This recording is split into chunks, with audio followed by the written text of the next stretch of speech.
세제 같은 경우는 요는 이제 글라스 퀸입니다. 그래서 퀸은 물에 희석을 해서 사용하는 세제가 아니기 때문에 거기에다 바로 이렇게 분무기를 꽂아서 마무리할 때 이렇게 사용을 하고 다니고요. 가장 기본적으로 저는 이제 글라스킹을 사용을 합니다. 제일 많이 쓰시죠. 근데 우리나라에서는 아직은 해외에서만큼 세제를 정말 다양하게 구입을 할 수 없기 때문에 국내에서 판매하는 세제들 중에서만 선택을 할 수밖에 없는 게 조금 아쉽긴 하지만, 그래도 글라스킹이 나쁜 세제는 아니기 때문에 가장 이용을 많이 하고 계시고요. 그리고 지금 얘는 지금 다 써서 없는데, 얘는 운거에서 나온 리퀴드 있는데 얘 같은 경우는 거품이 좀 많은 편이라고 생각을 해요. 근데 얘는 거품이 조금 덜하고 조금 물 같은 면이 있는 것 같아요. 그러니까 얘는 좀 세제 같아서 스퀴징을 할 때 좀 미끌미끌하게 닦이는 반면에, 얘는 물을 탄 세제 같은 느낌이라 조금 뻑뻑한 느낌도 좀 없지 않아 있는 것 같아요. 근데 저는 원체 글라스킹을 많이 썼었기 때문에 얘는 좀 적응하기가 좀 쉽진 않았어요. 근데 얘의 장점은 향기입니다. 향기가 이제 남자 스킨 향이 좀 나는데, 얘는 이제 유리창 청소를 하다가도 막 얼굴에 이렇게 스킨을 하고 싶은 그런 향이 들어 있고요.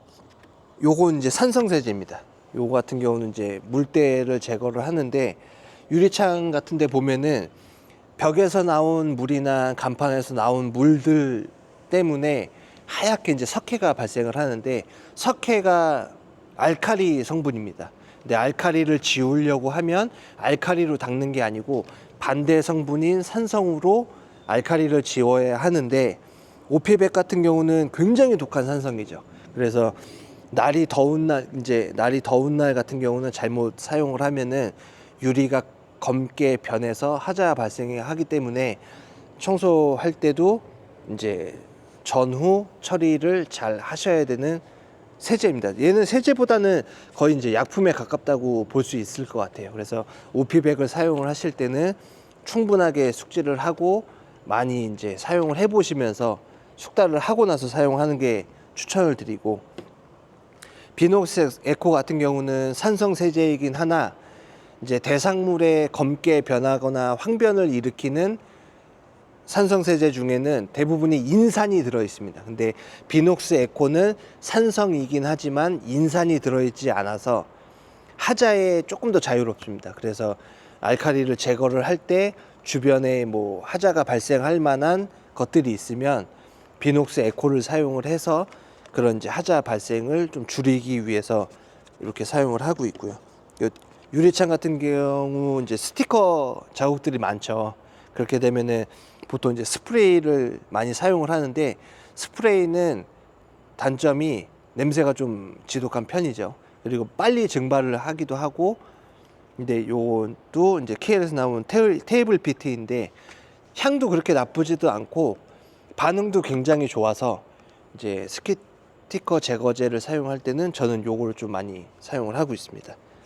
그리고 요거는 해외에서 이제 직구한 글램포라는 세제인데, 얘 같은 경우는 유리의 윤활성을 좀 좋게 합니다. 그래서 여름 같은 경우에는 우리가 이제 세제를 버핑을 했을 때 굉장히 빨리 마르거든요. 유리가 하루 종일 외부에 노출이 되다 보면은 유리 자체의 온도가 높아지기 때문에 세제를 이제 버핑을 유리창에 대자마자 마르는 경우가 많습니다. 그리고 또 가을이나 봄처럼 바람이 많이 부는 계절에도 빨리 세제가 증발이 됩니다.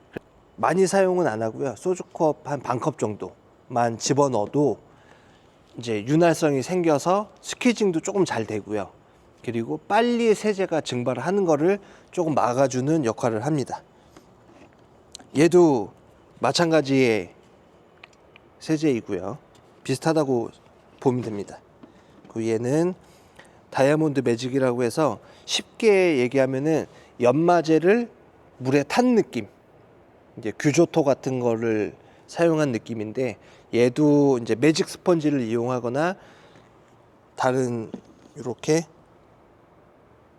철솜을 이용을 해서 이제 특정 부위에 오염을 제거하는데 좀 사용을 합니다. 얘도 이제 물때 제거에도 사용을 하고 기타 이제 오염을 제거하는데 사용을 하는데 얘보다는 저는 차라리 이제 비녹스 에코나 다른 산성 세제를 이용을 해서 더 많이 청소를 하는 편이고요.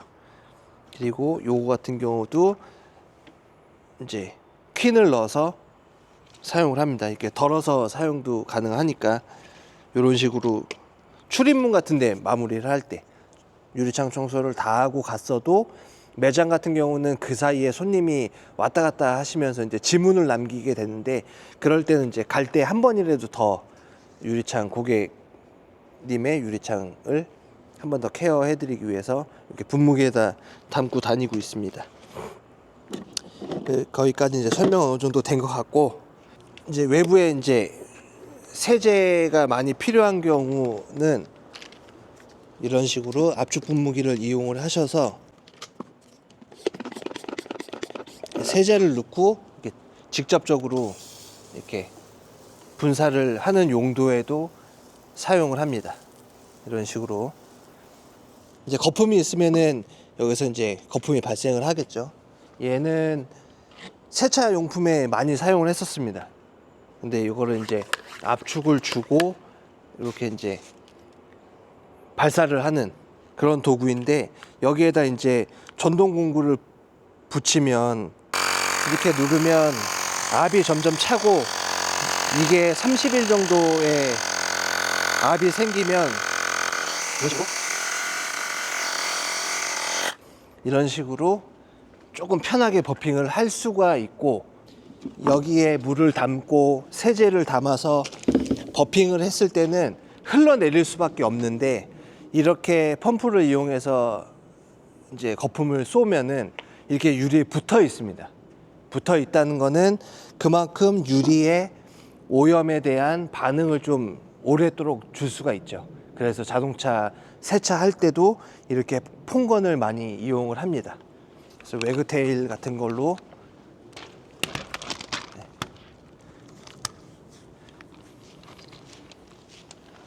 반응 시간을 어느 정도 준 다음에 이렇게 조금씩 비벼주고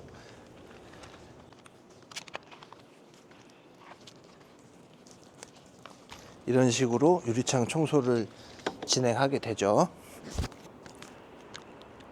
유리창 청소하면서 이제 폴대가 기본적으로 있어야 되는데 저 같은 경우는 웬만하면은 사다리를 놓고 작업을 많이 하는 편입니다. 여기가 이제 높은 창이라고 했을 때 손에서 가장 가까운 곳에서 작업을 하는 게 퀄리티가 가장 좋은 거는 사실이고 근데 이제 뭐 피치 못하게 폴대를 사용해야 되는 경우에는 이렇게 폴대를 사용을 하는데 요거는 이제 터커에서 나온 주니어라고 100% 카본은 아니고 유리 섬유와 카본이 혼합된 그런 폴대입니다. 얘 길이가 약 4m 정도로 알고 있고요. 쭉 빼면은 이렇게 빨간색 끝부분이 나옵니다. 그래서 빨간색이 나오지 않게끔 내려서 채우고 밑에도 마찬가지로 빨간색이 나오면 빨간색이 가려지게끔 해서 채우고 닦으면 웬만한 한 유리창 1.5층이나 2층 높이 정도 거기서 이제 사다리를 만약에 타고 올라간다고 하면 웬만한 2층까지는 작업이 충분히 될 수 있는 그런 폴대입니다. 그리고 뭐 탄성도 좋고 좀 튼튼하기 때문에 유리창 청소를 좀 전문적으로 하신다고 하면은 조금 이렇게 장비에도 좀 투자를 하셔서 이런 폴대가 있으면 좀 좋습니다. 솔직히 좀 이쁘기도 하죠. 이런 식으로 꽂아서 이런 식으로 잡고 이렇게 내리는 그렇게 사용을 합니다. 그리고 이제 국내에서 가장 많이 이제 좀 사용하는 폴대 중에 하나죠. 그린스팟 폴대인데 얘 같은 경우는 이제 요게 이제 거미줄 제거하는 데 사용을 하고 뭐 먼지 제거도 가능하니까 유리창 청소 작업을 하러 갔을 때 간판이나 창틀 같은 데 이제 여름 같은 경우에는 거미줄이 많이 생기니까 얘를 쭉 늘려서 간판이나 창틀 같은 데를 이렇게 먼지 제거를 거미줄 제거를 해주시는데 사용을 하면 됩니다. 그리고 요 같은 경우는 좀 단점이 있어요. 다른 거는 다 가격도 좋고 뭐 가성비적으로 가장 좋긴 한데, 연결하는 부분이 이 나사산과 이 사출물의 나사산이 조금 설계가 좀 잘못됐어요. 그래서 이 조립을 하면서도 보시면 알겠지만 이렇게 좀 심하게 흔들리죠. 그래서 끝에까지 가서 이 바닥에 닿아야지만 강제로 채워지는 느낌이고, 이 나머지 공간은 지금 비어 있다고 보시면 됩니다. 그래서 이제 스키즈를 사용을 할 때 이렇게 꽂아서 사용을 하면은, 유리창 청소를 하면서 이게 힘을 주면 이렇게 돌아가게 될 수밖에 없거든요. 그렇게 되면은 여기 보시면은 여기도 지금 풀려 있죠. 근데 높은 유리창을 하다 보면은 이게 풀려서 내가 방향 전환을 똑바로 할 수 없는 경우들이 생기기 때문에, 그게 좀 단점이면 단점인데, 그거를 해결하시려면 가장 좋은 거는 이 사출에 나사 탭을 금형 수정을 하면은 간단하게 뭐 수정이 되겠지만, 만약에 그게 제조사에서 해야 될 문제이기 때문에 우리가 할 수 있는 거는, 여기다 전기 테이프를 한 2바퀴 정도 감으시고 얘를 조립을 하시면 좀 뻑뻑하게 체결이 되기 때문에 이제 유리창 청소하면서 풀리는 경우를 조금 더 줄일 수는 있습니다. 그렇다고 뭐 그린스팟을 많이 사용하기 때문에 그렇게 사용하시면은 괜찮고요. 얘도 튼튼하긴 한데 힘을 과하게 줬을 때는 이제 연결 부위가 휘어서 부러질 수가 있는 경우가 많고, 이제 마포 자루에도 이렇게 똑같은 재질로 사용하는 경우가 많은데, 우리가 마포질을 할 때 가끔 보면은 마포질을 하다가 마포가 이렇게 뚝 부러지는 경우가 발생을 합니다. 그런 내구성을 갖고 있기 때문에 사용을 하실 때라도 조금은 주의를 하셔서 하셔야 합니다. 요거 보시면 거미줄 제거하는 요 부품에다가 이렇게 이제 전기 테이프를 감아서 저는 이렇게 꽉 체결을 해서 사용을 하고 있는데, 아직까지는 이게 뭐 풀리거나 그런 문제는 발생하지 않아서 잘 쓰고 있는 제품 중에 하나입니다.